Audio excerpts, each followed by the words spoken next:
Hey guys, hey, Coach Whiteside again. Wanted to check in with you guys, especially the pitchers that are going to be working their way onto the mound here over the next 28 days, 2 or 3 times a week. These would be things that you can do leading into getting on the mound, getting into your throwing session, right? It would be, think of them as feels or movement prep. So you're preparing your body to move physically and functionally the way you would like it to in your throwing motion. And so here's a couple, 5 or 6 little moves that you can work on that lead up to your getting on the mound and throwing your bullpen session. So the first is where we hinge, and we did these this winter. You're gonna start off feet underneath your shoulders. You can hold a PVC pipe, a broom handle, whatever you have access to support you, right? And then you're just reaching back with your hip pockets. So it's just short movements with your pelvis going back. What we don't want to have happen is our knees to track out over our toes. That's loading into the quad, and you're practicing the wrong thing. So let's hinge back, okay? Then, same setup, and you're just turning your hips internal and external, short movements with the pelvis, where you're getting separation of the hips and shoulders. My shoulders aren't moving, and I'm turning my hips internally and externally. Okay, then we'll have the next progression would be step downs. So I'm going to stand on a box. You can stand on your little brother who's kneeling down on all fours, if you can get away with that at home. But step downs, you're going to have both feet on your platform, and you're going to step down and land for me with my left foot, and I'm trying to keep my knee from coming forward toward my toes. Again, I'm trying to keep my shins straight.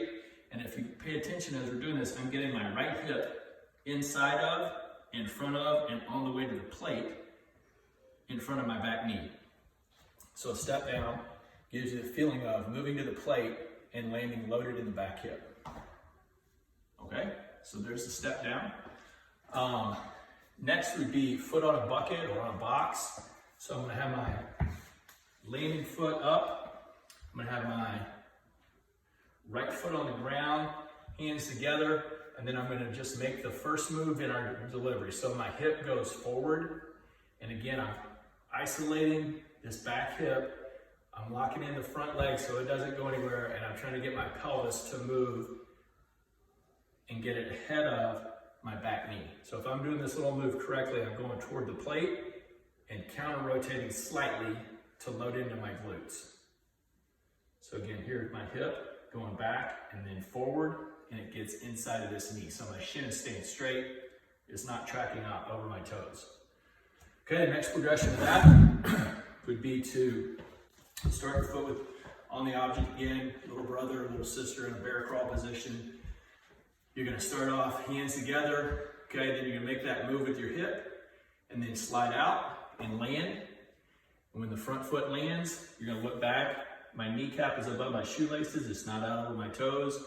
My hip, my femur has turned at an angle where it's pointing back almost towards second, and my right hip is inside of and in front of my right knee. So one more time, can set, make the move with your hip, slide out, stick the landing, weights in the back hip, hips in front of the back knee.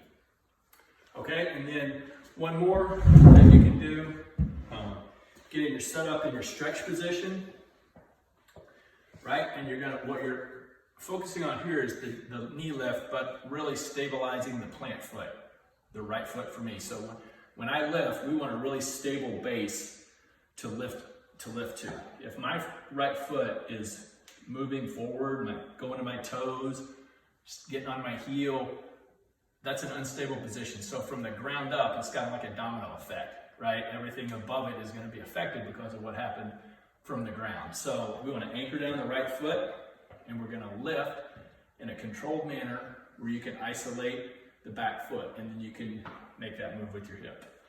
Okay, but the key is really feeling your foot almost grabbing the ground or the rubber floor. So again, lift. Okay, and then if you really have trouble with it, another way to really feel it would be to take your shoe off. Makes you more aware of your surface and of your feet. Again, creating a solid foundation. Gonna come set. The weight's gonna stay on the inside of my foot. Knee's gonna stay over my shoelaces. I'm gonna lift and make the move to the plate. Okay, again, so that's just a progression of moves that you guys can be doing, honestly, on a daily basis. You can't do those too much, but it definitely would be a good way to lead into your bullpen sessions. Thanks, great seeing you guys. I'll be in touch again soon.